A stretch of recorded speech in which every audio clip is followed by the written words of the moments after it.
what it is, everyone. We're going to do some CSS for our hipster style startup website. Currently, it doesn't really have any styles except for some basic Bootstrap styles, but we need to make this look super nice, handcrafted, artisanal. Know what I'm saying? Create a new file called startup.css. Now, while you're in your HTML, link up startup.css as your style sheet, not the styles.css that we were using previously. We're going to use startup.css. Bam. So startup.css, we're going to be styling it up in here. So let's start off right from the get-go. Say HTML body and the cover tag class is going to be height of 100%. We want to do that is because we want that cover to be 100% of the browser. So we want to make sure that HTML body and cover all are the full height of your browser size, no matter the browser size you start off with.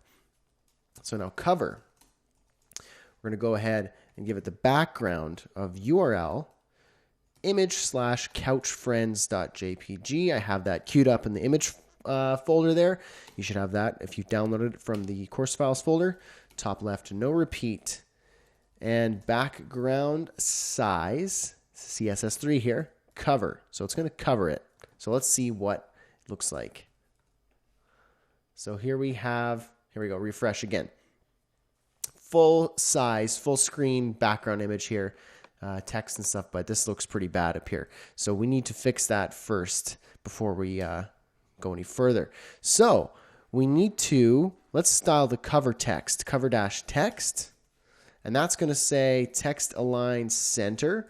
We're going to have it color white so we can see it and have some contrast on that background. Now we want to vertically align that text in the center here. We want to vertically align it right about here. So we want to make sure it's always vertically aligned no matter how tall or wide or short your browser is. Use a cool little trick here. Make the parent element display table, and then I'm going to give it a width of 100%. And then I'm going to go down to the cover text and say display table-cell, vertical align, middle. Bam, just did some CSS magic for you there. Now it's going to be vertically aligned right in the center, no matter how tall your browser is. Look at this. Always and forever, it's yours. I mean centered. So there we go. But we got some more styling to do here. This doesn't look good. Let's go back here to our cover. We're going to give this some padding, 0 and 20% on the left and right. Box shadow inset. This is a new one. This is a new value here that you can add to this CSS style. Inset, 0, 0, 100 pixels, and a 000 for the color. Basically, this makes the box shadow inside the box rather than outside the box. So you'll see here, refresh. You can see I got darker around the edges here. I could take it out and show you without. Keep your eye up here. Gone. Put it back. Keep your eye up here. There it is. You see how it's there? Just kind of gives it a little bit more of a gloomy sort of look. I like it. Cover text. We're looking pretty good here. So now let's go to the cover text. H1. We're going to say, we're going to give it some margin. 0. Font size, huge, like 70 pixels. Letter spacing. This is going to make the spacing of the letters. We can use a pixel value here to increase it or decrease it. And I'm going to decrease it by 3 pixels. So now you can see, you probably haven't heard of us, it's just a little bit tighter together. Now, if I were to take that off, I'll show you again. Keep your eye right here. See how it's spaced out? I'll put it back. Bam. It just looks a little bit nicer in terms of typography on such large text. Okay, so we're looking pretty good for that. This is centered in the middle of the browser, and then you can see here, once you scroll, then your content will be below it. So no matter how high you make this, you can make it really tall. Once you start scrolling down, then your content will appear after, no matter how tall you set your browser width or height to. So there we go. That's a cool little trick. Gives that startup sort of cover page sort of look. And it's quite nice, I must admit. Okay, now this navigation bar, because we use navbar default, it doesn't look so hot because it's got this ugly gray over top. We want that to be kind of a dark and it's going to see through. So maybe let's start off, go back to our startup.html, and let's try navbar inverse to see if that does anything better. So it's a little bit better. So let's start with that. And why don't we give it the background, just a background opacity, or at least change the background color. So I'm going to select it here, and I'm going to find out what is being colored. Navbar inverse. I believe it's just navbar inverse. So I'm going to select that, and I'm going to style the background color. So startup.css. I'm going to say nav with a class of navbar inverse.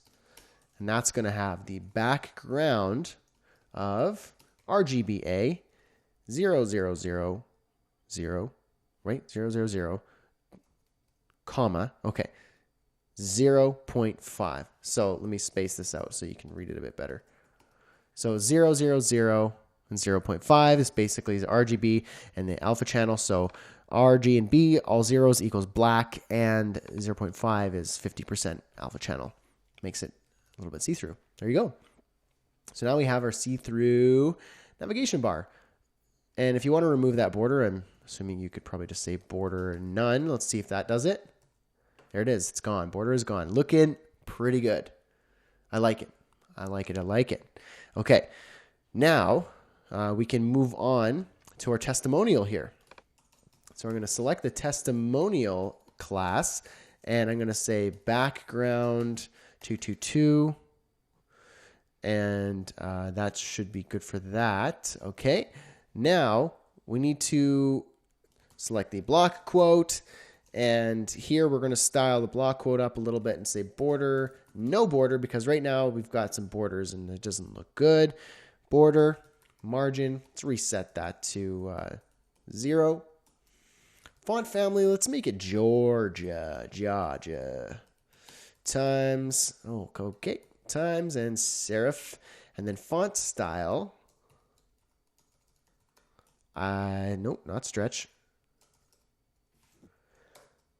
Font style, italic. Font size, 32 pixels. Color, white. Okay, so we've got our block quote looking okay. We need to give this site, we need to give it a new line. So we do that by going block quote, site, display, block. And we're going to style it a little bit differently than the rest of the block quote. So we're going to say text align right, text transform uppercase, font family, let's bring it back to Helvetica, Arial, and then sans serif. Font style, normal. Font size, 18 pixels. Font weight, bold. Color, let's go for a kind of a lighter, darker gray. On the background, it's going to look like a lighter gray. Margin top, 40 pixels to space it from the block quote itself. So there it is. All that stuff just for that. Crazy. Okay, so in our HTML, we use sections a lot, as you can see here. Section, so on and so forth. And so we need to style those sections because we have a bunch of sections. We can style those up real simply, just like so. And we're going to say padding 100 pixels, all sides. Looking pretty good. There we go. So now all the sections have a lot of space. And we want that. We want it to be very spacious, lots of breathing room, breathable small batches. Okay, now we're going to select that level 2 heading we use so often in our site there. Text align it center. And then we're going to go ahead and font size it to 28 pixels. Font weight, bold. Text transform, uppercase. Margin 0, and 60 pixels. That means 0 on top, 0 left and right, 60 on the bottom. 60 on its bottom. Okay. And there we go. Yhipsterify.io. Meet our team. Get our handcrafted newsletter. There we go. Not too shabby. And now we're going to select team. That team section. And we're going to say background, URL, image/fan.jpg. I queued that up there in the image folder. Top left, no repeat. And then background size, cover. And color, white. Text align, center. Excellent. Let's see. There's our team. Looking pretty good, guys and gals. All right. Now, just under H2 here, you can see here, this doesn't look too good. Our H2 and our paragraph tag are a little too separate. It doesn't look too nice. Well, we can select the paragraph tag that is immediately after using the sibling selector. So level 2 heading right here plus P. This is a sibling selector.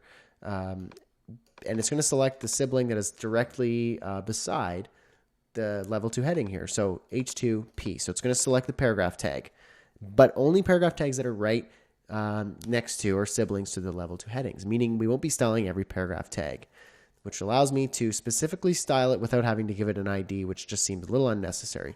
Text align center, margin top, because the H2 has a margin bottom of 60. I want to bring this up -60 pixels, so it looks like this. Nice. So good. So good. Okay, now we just need to style our footer. And this will be background. Let's go for 222. Color, white. Text align center. Padding, 20 pixels on all sides. Font family. Let's go for Georgia, Times, and Serif. Whoops, not Georgie. Georgia, although that's cute. And footer A. And then we're going to say color, hot pink. And refresh. There we go. Crafted with love in Calgary by Brad. There it is. So there is our hipster style startup website. It is actually really nice. Feel free to use it. Feel free to just take all the code and recycle it for your own startup site. I know I'm making fun of startup sites because they all look kind of the same, but the reality is they look this way because they work. And it's also built in Bootstrap, so it's responsive. Now, before we go, there's a little bit we're going to have to fix in terms of this. So once we get to iPhone size here, this doesn't look good. That doesn't look good. That's okay. And that's impossible. So we need to fix this. So we just need to do some media queries. So jump back to your CSS. And right here, we're just going to do some media queries. And media queries look like so. We haven't really touched on these yet. Media queries. So media queries is what Bootstrap is pretty much built on, the CSS. Media queries allows you to style CSS depending on the screen size that you are viewing the website in. So if you're viewing the website in 1280 pixels wide or 480 pixels wide, or an iPhone in portrait like 320 or 640 if you're using a Retina screen. So different screen sizes have different pixel values for widths. And so media queries find out how wide your browser is and then serve up new CSS or different CSS to adapt and respond to that browser size. So let's just do some media queries here. So we need to say basically once we're at probably around 568, which is the horizontal or landscape pixel width of iPhones. So a media query looks like this. Media only screen. So this is saying only on screens, not on print or anything like that. So only screen and then parentheses. Max width, you can also do min width, but max width is what we're going to do here. And 568 pixels is what I'm going to use as a breakpoint, which means at 568 pixels and lower, do the styles in here. So serve up these styles as well. And 568 is the pixel width of the iPhone 5 and up, the Retina iPhone, that it's going to serve up in landscape orientation. So if you're in an iPhone in that width, this is what we're going to do here. So in here, I'm just going to say section, and I'm going to restyle that section with padding of just 20 pixels. Let's see. So now I'm going to refresh, and then once we get down to about 568, which will be about there, you can see it broke right there. So we got the big padding, little padding. So you can see now we have less padding. Now you can read this. Smaller screens, you can actually still type in there. So there we go. That's really all that we needed to do there. Let's just see how this looks. Why don't we resize the font size of that? So when we're in here, we're just going to say cover H1, font size. Let's go for 40 pixels. There we go. And that's a little bit more reasonable. Like so. You can see that it changes size once you get down to 568. And up here, you got your little sandwich icon. Boom. Good to go. It's all see-through and good and stuff like that. So yeah, there is your hipster style startup website, hipsterify.io. Probably haven't heard of us because we don't exist. And yeah, there it is. Play around with that. Have fun with it. Feel free to recycle that code. I'm not keeping that for my own. That's totally yours to play with. And I'll see you in the next section. We're going to be doing a Bootstrap challenge. Ayla, I'm busy. Yeah, I'll get you milk later. Okay, see ya.